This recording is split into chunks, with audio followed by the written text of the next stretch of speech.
Jessica Mayerly Alza la recuerdan porque siempre tenía una sonrisa incluso en los malos momentos. Alegre. Eso sí era muy alegre. Por eso era que ella le tenían mucha envidia, porque ella era muy alegre. Muy amigable. Era muy recochera, o sea, muy chistosa. Ella era una joven de 16 años. A su corta edad ya era madre. Ella solita se defendía, ella es solita, eso es lo que... Mi niña fue muy fuerte. No fue una niña que arrimase en la casa, no.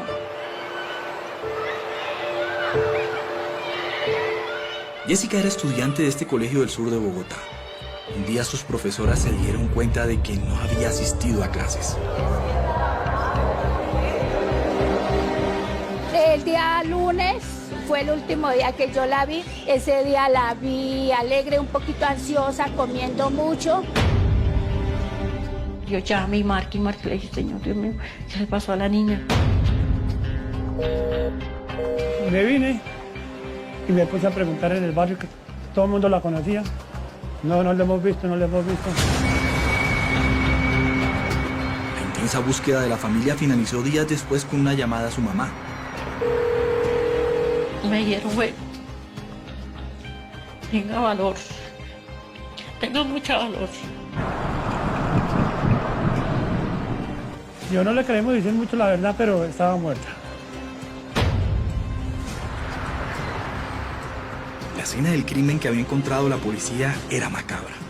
Un asesino había actuado con sevicia.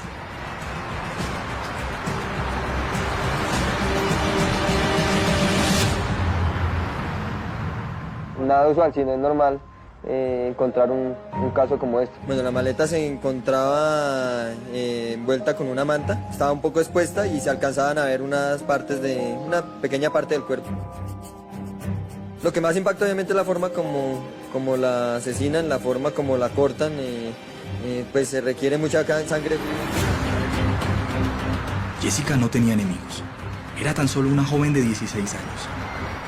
¿Quién o quiénes estaban detrás de este brutal asesinato? Esas eran las preguntas que ahora las autoridades debían responder.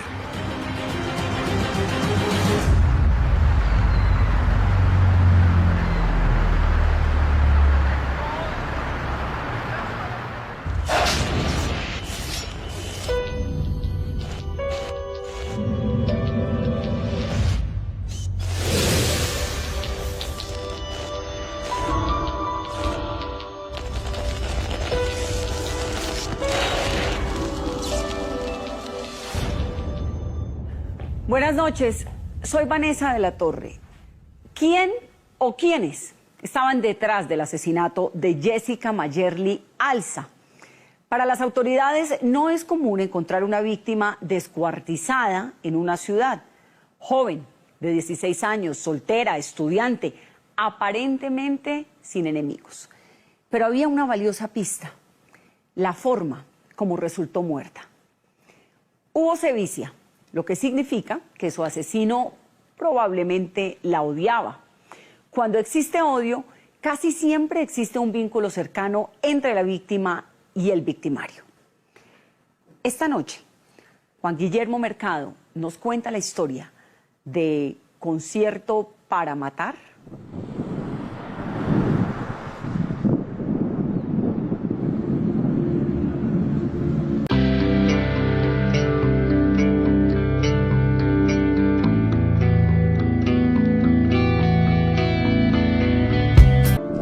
El 8 de marzo del año pasado parecía tranquila en el barrio El Progreso. Un asentamiento de cerca de 200 casas en el sector de Ciudad Bolívar, en el extremo sur de Bogotá.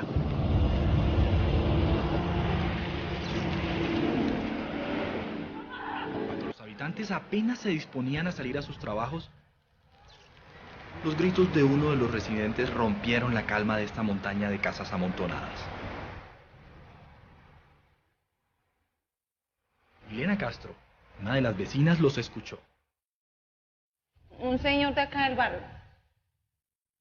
Pues él se asustó y llamó a la gente.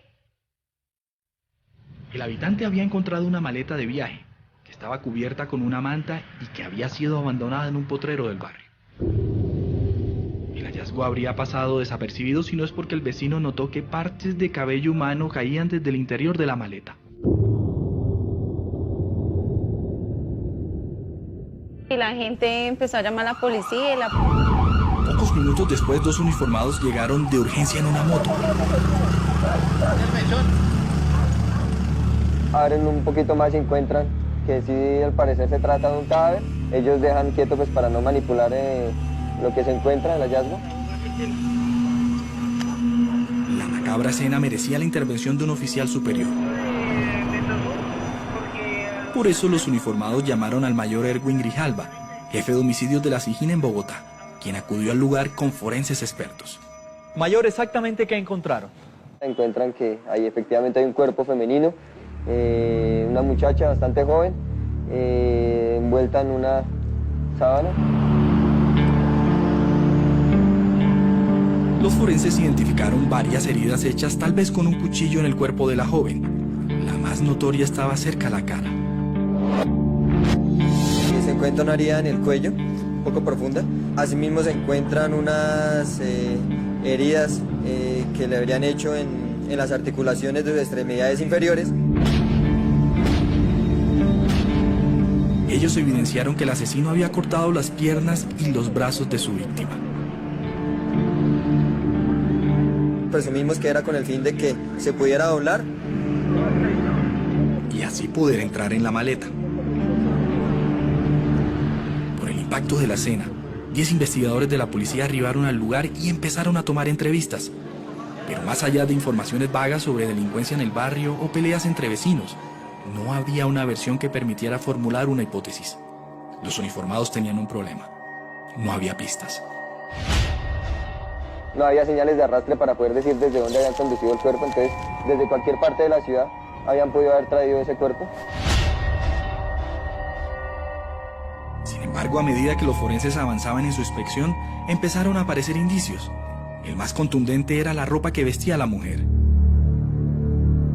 La única pista que tenía la policía para poder identificar plenamente el cuerpo era un uniforme que vestía la joven. Se trataba de un chaleco que además tenía el nombre completo de la institución. De inmediato, los policías se dirigieron a ese lugar. Los policías llegaron a este colegio, llamado Ismael Perdomo, ubicado en un barrio cercano a donde fue encontrado el cuerpo de la joven en la maleta.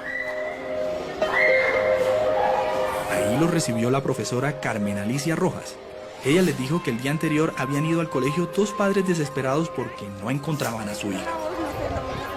Pero no pasa nada. Que era que ella no había ido a la casa, ni había venido a estudiar y que no había ido a dormir. Pues yo les comenté que ella sí había venido a hacer servicio social, que se había despedido, que se había ido más o menos como a las 11 de la mañana. Ella hablaba de la estudiante de 9º grado Jessica Mireya Alza Prieto, una efusiva joven de 16 años.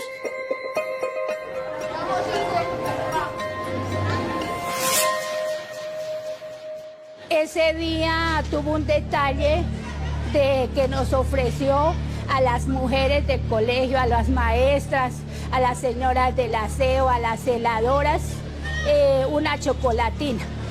Pues como se iba a celebrar el Día de la Mujer, entonces ella nos dio ese detalle.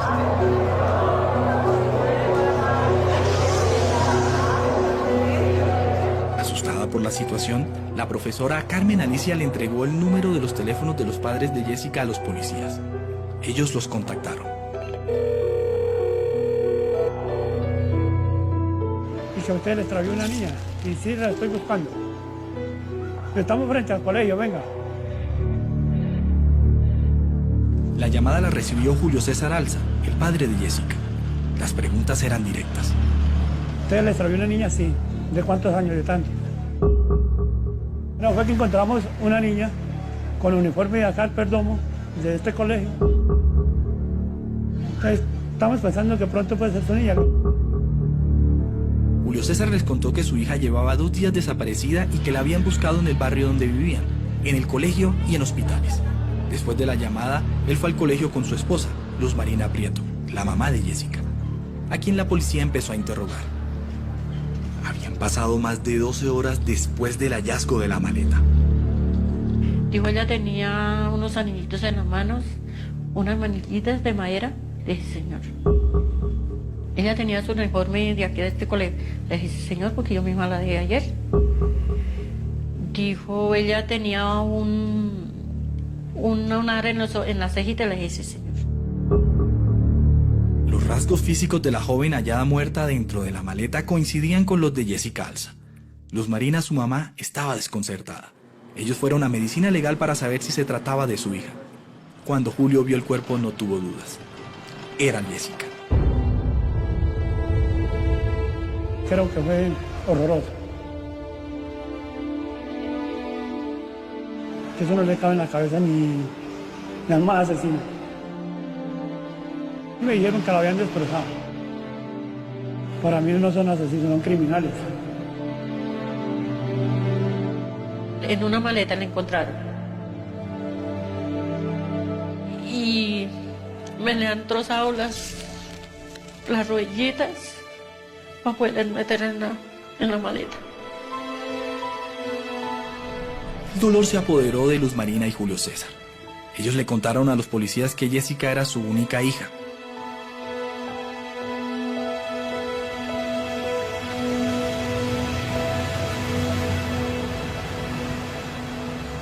La familia vivía en el barrio El Perdomo, en el sector de Ciudad Bolívar.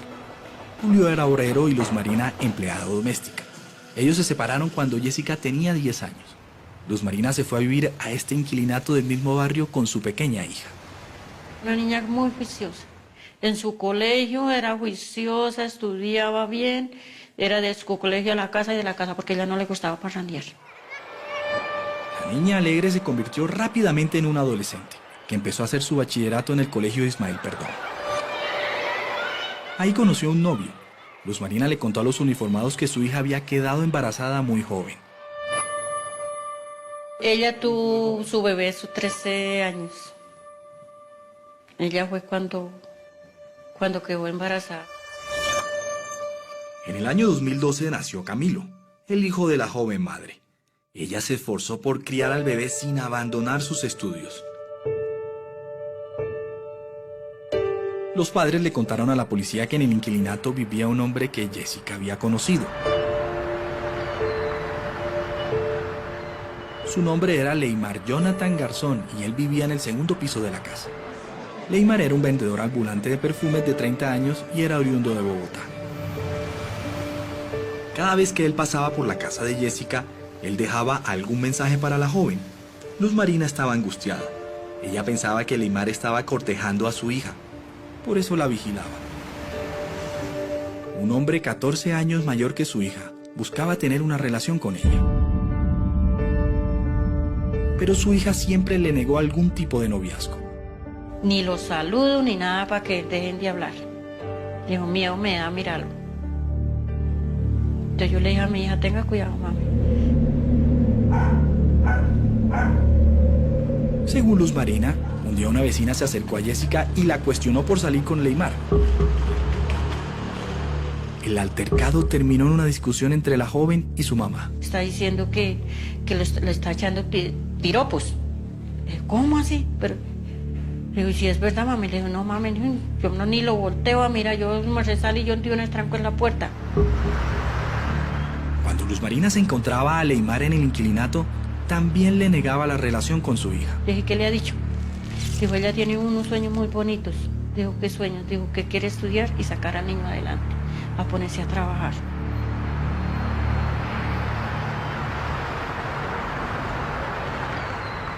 Una semana después del hallazgo de la maleta, la policía recibió el reporte de la necropsia del cuerpo de Jessica. El examen mostró que la joven recibió múltiples heridas con arma blanca y que había sido torturada antes de su muerte. Cuando hay de pronto tanto sevicia en la manera como cometen los hechos, uno puede presumir de que hay cierto vínculo con la víctima, donde puede presentarse un tema que sea pasional. ¿Sería que Leymar, el hombre que pretendía a Jessica, tenía algo que ver con la muerte de la joven? La policía inmediatamente buscó a Leymar en el inquilinato. Él aseguró que el día que desapareció Jessica no estaba con ella. Leymar también dijo que no había visto a la joven ni había tenido contacto. La policía volvió al barrio El Progreso donde fue encontrada la maleta. El lugar quedaba no muy lejos del inquilinato donde vivía Jessica. Ahí varios testigos le contaron a los investigadores que sí habían visto a la joven el día que desapareció. Una de las testigos era esta mujer. A mí se me vino a la cabeza que una colegiala ahí por acá cerca yo había visto ahí en esa casa. La testigo había visto a Jessica entrar a la casa un día antes del hallazgo del cuerpo, sobre las 5 de la tarde. La casa quedaba a menos de 20 metros de donde fue encontrada la maleta. La policía buscó al dueño de la casa. Los uniformados establecieron que la dueña era Esperanza Contreras, una polémica mujer de 60 años. La policía supo que Esperanza era conocida en el barrio porque había tenido 14 hijos. Ahora los investigadores debían establecer qué estaba haciendo Jessica en la casa de esta mujer. Y ellos estaban consumiendo alcohol, mucho alcohol estaban consumiendo ellos ahí y la niña está con el uniforme. Y con Andrea había venido ahí. La Andrea de la que la testigo habla es Andrea Alexandra Valdés Contreras, una de las hijas de Esperanza. Ella tenía 21 años y era esteticista. ¿Pero qué hacían Andrea y Jessica juntas en esa casa? Excelente amiga, ella me parecía bien, una excelente persona, tal vez, no sé, por el criterio que tenía, que me gustaba, que a ella le tenían respeto, entonces, no sé, me gustaba la forma de ser de ella, nos volvimos muy íntimas amigas. Esa amistad empezó 8 meses antes, cuando Andrea arrendó un apartamento en el inquilinato donde vivía Jessica. Ellas tenían varias cosas en común. La primera era que tenían hijos de la misma edad. Yo la veía a ella que todavía no le había dado almuerzo al niño, entonces yo le decía, suba y hacemos almuerzo ahí en la terraza mía. Y hacíamos almuerzo y le dábamos almuerzo a los niños, los acostábamos a dormir. Nos poníamos a hablar de cosas de ella, de cosas mías, de, no sé, noviecitos que ella me presentaba así. Nos dábamos mucho la mano.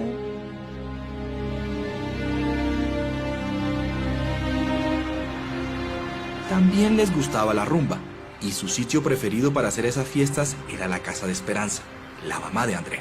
Mi mamá tenía una casa abandonada, prácticamente se puede decir así, ahí en Ciudad Bolívar, ahí en Sierra Morena.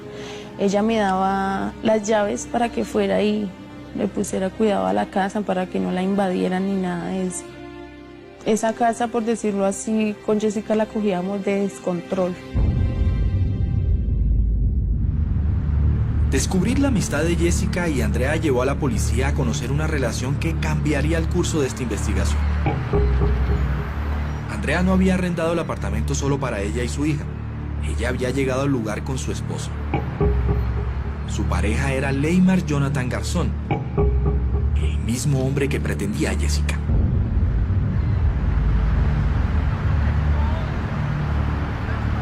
El mayor Grijalva había descubierto un triángulo de amor. Leymar tenía una relación clandestina con Jessica, mientras estaba con su esposa Andrea. ¿Será que Andrea tenía algo que ver con la muerte de su mejor amiga?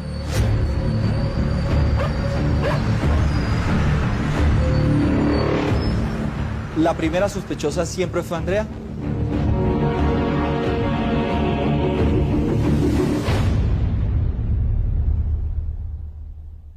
Un triángulo de amor entre Jessica, su amiga Andrea, y su esposo Leymar Jonathan no le daba buena espina a las autoridades ni a nadie. ¿Será que Andrea sabía que su mejor amiga estaba sosteniendo una relación con su esposo? Si era así, había razones para sospechar de ella. La investigación apenas comienza. Ya regresamos.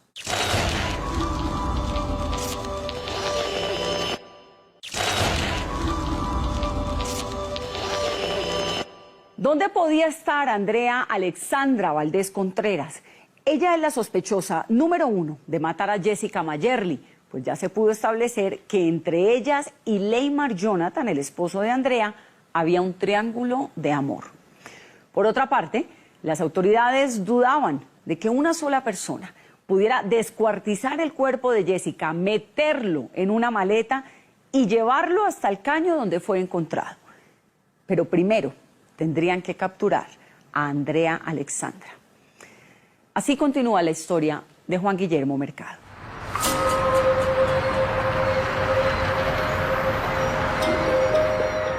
La policía investigaba la atroz muerte de Jessica Alza, una estudiante de 16 años que había sido desmembrada y su cuerpo escondido dentro de una maleta en un barrio del sur de Bogotá. Investigadores sabían que Jessica hacía parte de un triángulo de amor con su mejor amiga, Andrea Valdés, y su esposo, Leymar Jonathan Garzón. Andrea era la principal sospechosa de su muerte en ese momento. Se había desaparecido, entonces asumíamos que se estaba escondiendo porque tenía algún vínculo con estos hechos. Andrea sabía que la policía le estaba respirando en la nuca. Empezamos a preguntar con vecinos, con amigos, por todo lado a ver dónde la podíamos encontrar.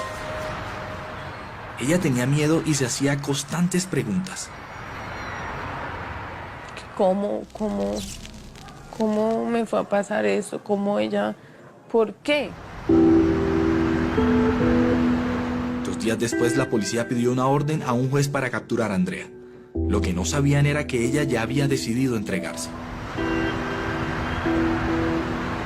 Yo estaba dispuesta a comentar lo que había pasado.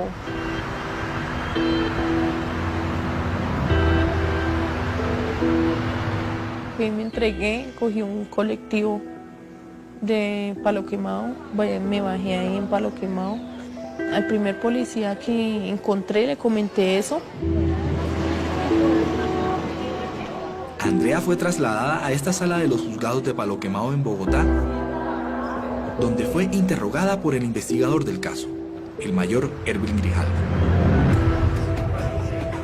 ¿Cómo había ocurrido el asesinato?, le preguntó la policía.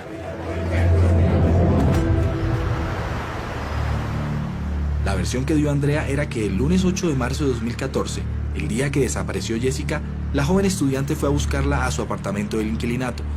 Eran aproximadamente las 2 de la tarde. Ella me llama y nos encontramos ahí en la esquina. Ella me llama y me dice, Cuquito, ¿sabe qué, mamita? No aguanto más, la voy a desenchavar. Así como hablaba ella, que contarme toda la verdad. Yo le digo, cuénteme qué pasa, y me dijo, no, acá no le voy a contar ese tal por cual esa de su marido está en la casa. Y yo le dije, sí, obvio, yo estoy con mi hija, voy a darle almuerzo. Me dijo, déjele la niña a Laches y subamos a la casa del Parche. La casa del Parche era la casa de la mamá de Andrea, donde Jessica fue vista por última vez. Ellas entraron y tomaron licor, como lo solían hacer en ese lugar. Ella dijo que las dos estaban solas en la casa. Y nos entramos. Bueno, nos pusimos a hablar ahí de lo que siempre hablábamos. Andrea le aseguró a la policía que cuando habían tomado mucho licor, Jessica le dijo que le quería hacer una confesión.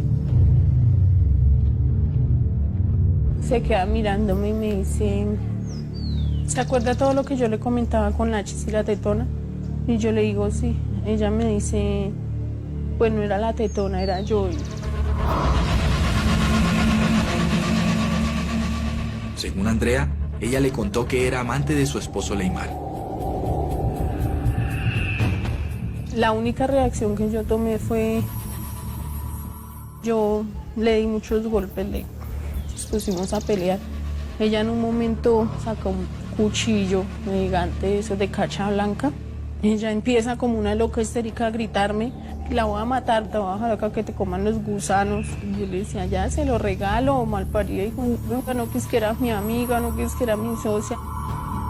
Ella empieza con ese cuchillo a intentarme dar, hasta que me logra pegar una puñalada acá. Andrea le dijo a la policía que ella había actuado en defensa propia. El peor error mío fue que yo le cogí el cuchillo y pues la primera puñalada fue acá. Y pues ahí ella ya cayó. Ya ella le salía mucha sangre, ya trataba de balbucear, yo le colocaba la mano acá para que no le saliera tanta sangre. Según la versión, Jessica murió inmediatamente por la herida en el cuello. Andrea dijo que siempre estuvo sola con Jessica en la casa.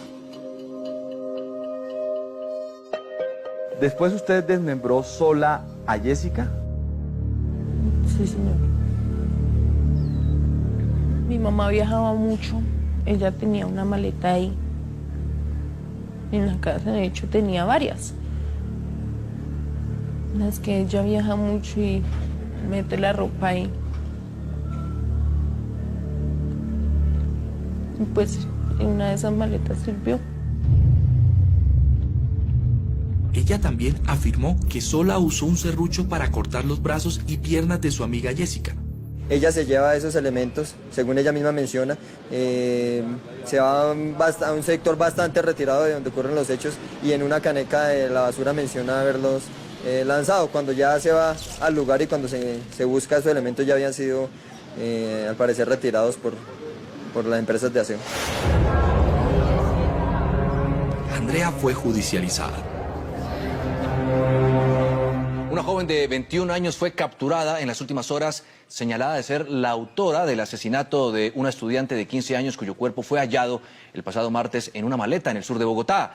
De acuerdo con la versión entregada por las autoridades, el crimen se habría dado por motivos pasionales. Ella aceptó cargos por homicidio agravado y un juez la envió a la cárcel, pero el caso no podía ser cerrado. El mayor Grijalva empezó a olfatear, a indagar. Para él, esa primera versión de Andrea en la que se autoinculpaba tenía grietas. No era totalmente creíble. Ella inicialmente no menciona muchos detalles al respecto, cosa que también nos genera mucha sospecha porque ella siempre da a entender de manera insistente que ella fue sola. El investigador tenía razones para no creerle a Andrea. No era posible que ella, una mujer de no más de 60 kilos, pudiera haber hecho todo esto sola. No había señales de arrastre de la maleta hacia el lugar de los hechos. Para nosotros, dentro de las teorías que teníamos, es que la maleta fue alzada hasta el lugar de los hechos y para alzarla era muy difícil que una mujer de sus características sola la hubiera podido llevar hasta allá.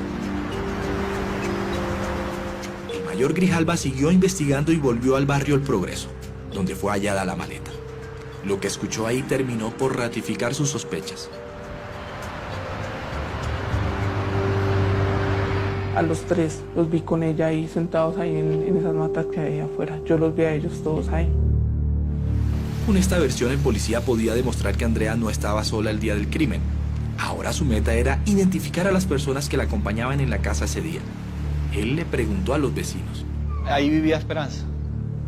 Sí, la señora Esperanza. Recordemos que Esperanza Contreras era la propietaria de la casa y la mamá de Andrea. Pero esos días ustedes la vieron. Ah, ella sí, claro. Ellos estaban ahí tomando. La señora Esperanza y Víctor. Víctor es Víctor Valdés. Él era hermano de Andrea e hijo de Esperanza. El investigador buscó a Esperanza y a Víctor, pero ellos no estaban en la casa. También los llamó, pero no contestaron su teléfono. Él le preguntó a Andrea por ellos. Cuando se le preguntaba por la familia que ellos no estaban, entonces eso fue un aspecto una situación que nos llamó bastante la atención. Por una razón que el policía no entendía, Andrea insistía en que nadie estaba en la casa el día que mató a Jessica. Pero los familiares de Andrea no aparecían por ningún lado, lo que incrementaba las sospechas del investigador. Él decidió entrar a la casa donde Jessica había sido asesinada. Lo que hicimos fue de inmediato solicitar una orden de allanamiento para realizar inspección a esta casa. 2 días después, la policía entró a la casa abandonada donde Andrea había asegurado que sola asesinó a Jessica. Hacer un procedimiento con luces forenses para tratar de identificar si habían restos biológicos. Los uniformados encontraron una escena del crimen en la que habían intentado borrar evidencias en la casa. También había varias botellas de licor regadas por el lugar. Toda la casa estaba desordenada y con un olor fétido. Los expertos forenses tomaron muestras y salieron del lugar.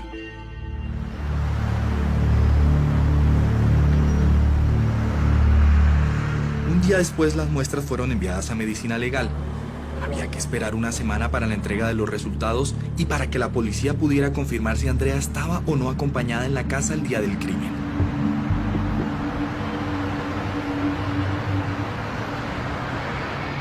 Demostrar que Andrea Alexandra no estaba sola cuando mató a Jessica. Demostrar que hubo cómplices. Esa era la meta de la policía y ahora tienen literalmente la llave para hacerlo. Obtuvieron la llave de la casa donde se perpetró el homicidio y donde esperan encontrar pruebas para demostrar que Andrea estaba acompañada. ¿Qué encontrarán? Ya regresamos.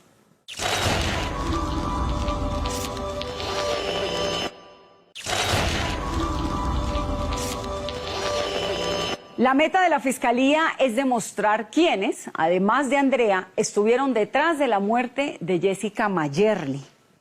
Sospechaban que ella no estaba diciendo la verdad cuando señalaban que era la única homicida. Era poco probable que una pequeña mujer hubiera podido ejecutar semejante crimen sola, pero para los investigadores la tarea no sería fácil. Tendrían que comprobar que el día del crimen los otros sospechosos estaban allí y que participaron en él. Ahora Juan Guillermo Mercado nos trae el explosivo final de esta investigación. ¿Concierto para matar?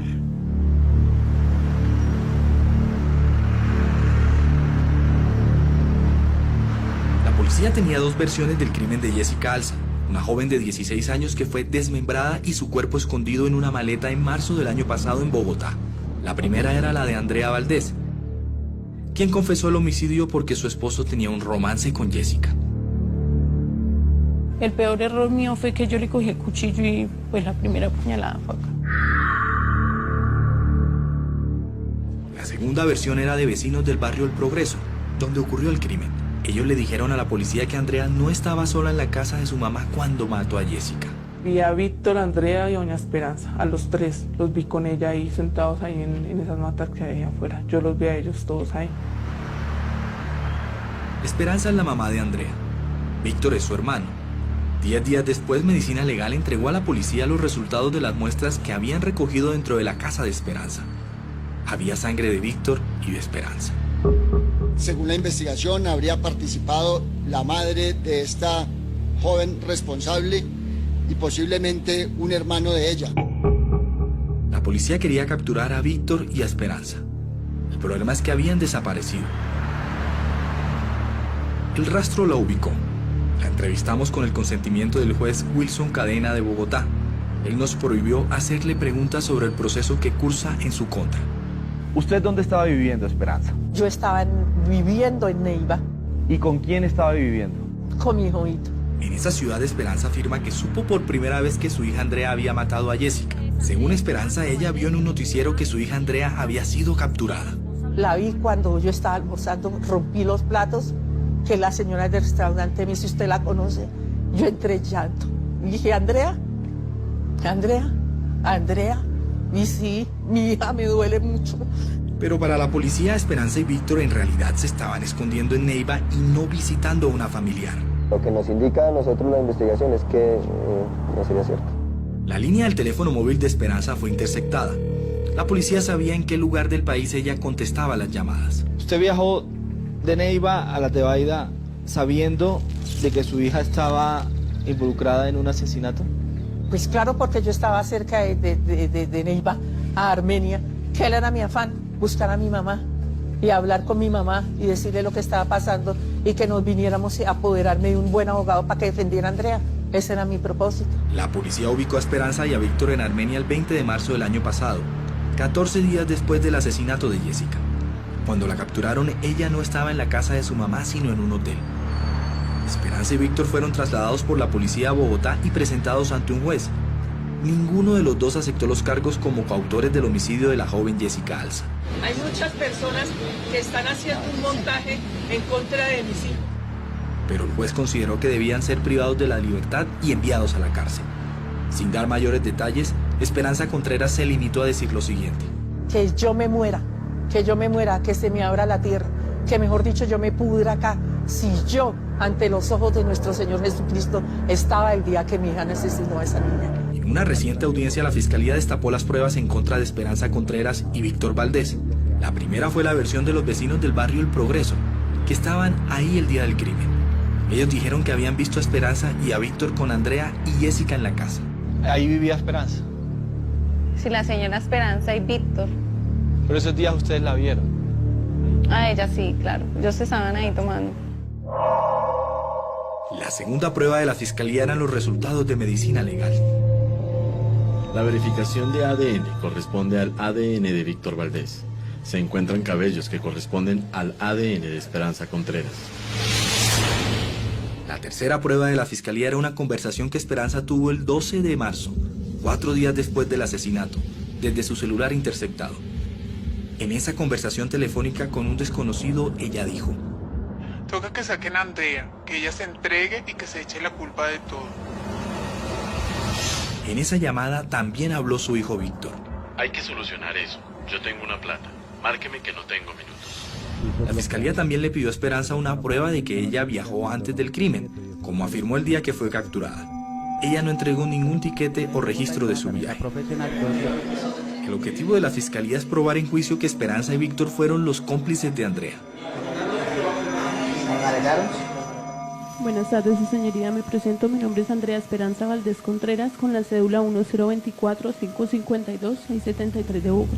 Ella fue condenada el pasado mes de marzo, un año después del crimen de su amiga Jessica Alza.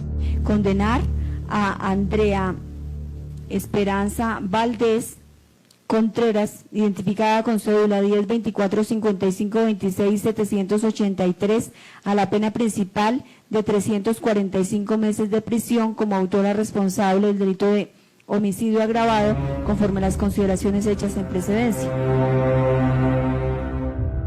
Andrea Alexandra Valdés lleva 15 meses recluida aquí en la cárcel de Buen Pastor de Bogotá. Ella fue condenada a 25 años de prisión y por tratarse del homicidio de una menor de edad no tiene ningún tipo de beneficio.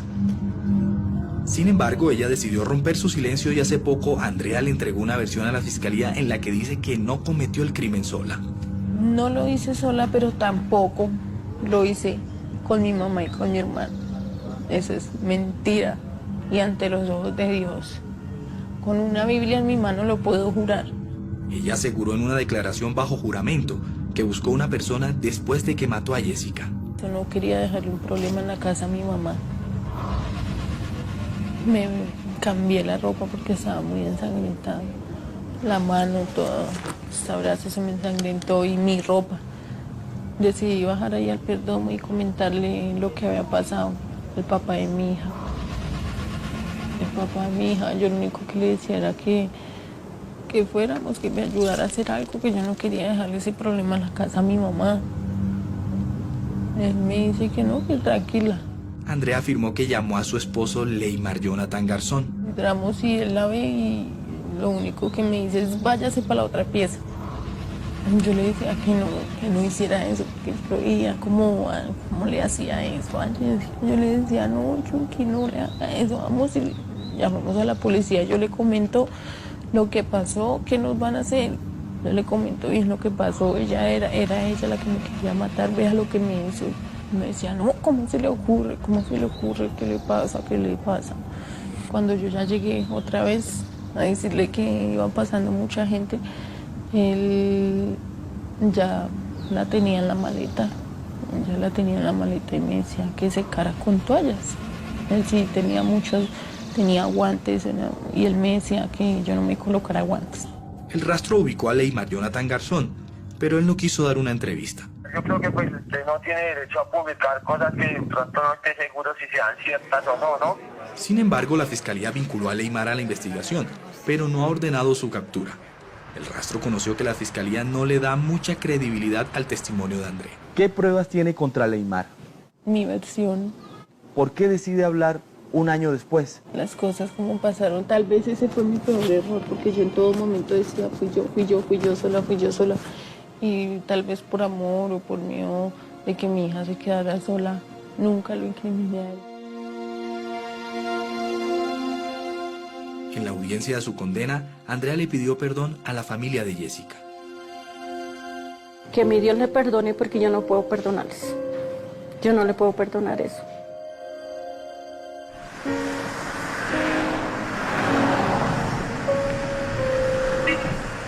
Luz Marina Prieto todos los lunes visita a su hija en el cementerio del sur de Bogotá.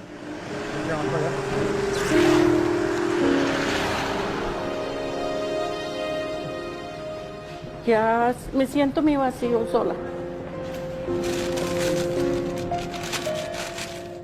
Ya mi corazón sigue vacío porque ya no, la niña no me la va a regresar nadie.